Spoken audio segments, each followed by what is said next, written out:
Yaman. Actually, a very program ya Gurabagutarona, the GAUG International. Chris Prince on the camera. Remember, you can follow us on Facebook, Instagram, and Twitter.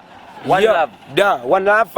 And without forgetting all those people around and who can support the Bakiga TV. And with Sasha vibes, you are always loved in loved. And remember the commemoration.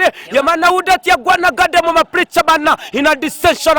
This time now to realize moments comes to be Kigazi being like number one, like Switzerland of Western Kigazi. We do remain as the Bakiga TV. Yamawe. Remember Kanyami. Because we are in this global pandemic disease as corona COVID-19. Man, you better pandemic akani COVID. Vagrant disease of Guiraburita Kokuga Nakati Nembabas. Bakshango Tina Maski, Baktere Jodeja. Abokwana President Yabgambia or Abawaja Merchigambo Chom Kama. Ngenu twering of Buguire of COVID-19. Abokwani corona kani pandemic disease. Yaman, go agamba maskandi okota jizwire.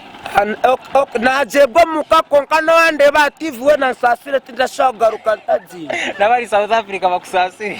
Noli South Africa, oli mu Uganda, mu nsiza heru, konka abali mu TV Bakiga TV. Mugume mumanye Chris Prince niwe nambemwe alinkaka unga kambale kandi tina na ditiria yama.